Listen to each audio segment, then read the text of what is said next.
نیا عہد نامہ جسے انجیل شریف بھی کہتے ہیں۔ پیش ہے متی کی انجیل باب اول۔ یسوع مسیح ابن داؤد ابن ابراہیم کا نسب نامہ۔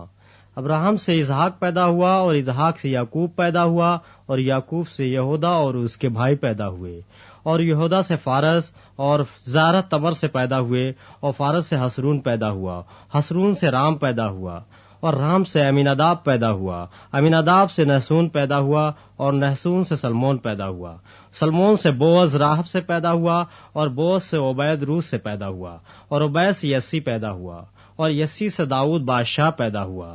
اور داؤد سے سلیمان اس عورت سے پیدا ہوا جو پہلے اوریا کی بیوی تھی، اور سلیمان سے رجام پیدا ہوا، اور رجام سے ابیاہ پیدا ہوا، اور ابیاہ سے آسا پیدا ہوا، اور آسا سے یوسفت پیدا ہوا، اور یوسفت سے یورام پیدا ہوا، اور یورام سے عزیہ پیدا ہوا، اور عزیہ سے یوتام پیدا ہوا، اور یوتام سے آخز پیدا ہوا، آخز سے حزقیہ پیدا ہوا، اور حزقیہ سے منسی پیدا ہوا، منسی سے امون پیدا ہوا، اور امون سے یوسیہ پیدا ہوا، اور گرفتار ہو کر بابل جانے کے زمانے میں یوسیہ سے یکونیا اور اس کے بھائی پیدا ہوئے، اور گرفتار ہو کر بابل جانے کے بعد یکونیا سے سیالتیل پیدا ہوا، اور سیالتیل سے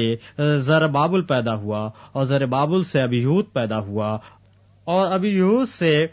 القیام پیدا ہوا، اور القیام سے آزور پیدا ہوا، اور آزور سے صدوق پیدا ہوا، اور صدوق سے اخیم پیدا ہوا، اخیم سے الیہود پیدا ہوا، اور الیہود سے الیعزر پیدا ہوا، اور الیعزر سے متان پیدا ہوا، متان سے یعقوب پیدا ہوا، اور یعقوب سے یوسف پیدا ہوا، یہ اس مریم کا شوہر تھا جس سے یوسف پیدا ہوا جو مسیح کہلاتا ہے۔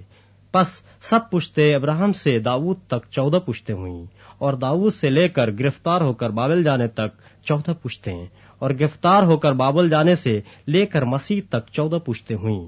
اب یسوع مسیح کی پیدائش اس طرح ہوئی کہ جب اس کی ماں مریم کی منگنی یوسف کے ساتھ ہو گئی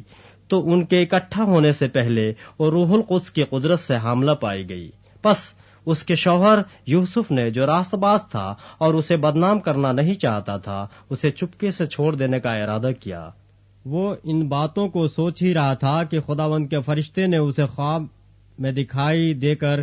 کہا، اے یوسف ابن داؤد، اپنی بیوی مریم کو اپنے ہاں لے آنے سے نہ ڈر، کیونکہ جو اس کے پیٹ میں ہے وہ روح القدس کی قدرت سے ہے۔ اس کے بیٹا ہوگا، اور تو اس کا نام یسوع رکھنا، کیونکہ وہی اپنے لوگوں کو ان کے گناہوں سے نجات دے گا۔ یہ سب کچھ اس لیے ہوا کہ جو خداوند نے نبی کی معرفت کہا تھا وہ پورا ہو کہ دیکھو، ایک کنواری حاملہ ہوگی اور بیٹا جنے گی، اور اس کا نام ایمانویل رکھیں گے، جس کا ترجمہ ہے خدا ہمارے ساتھ۔ پس یوسف نے نیند سے جاگ کر ویسا ہی کیا جیسا خداوند کے فرشتے نے اسے حکم دیا تھا، اور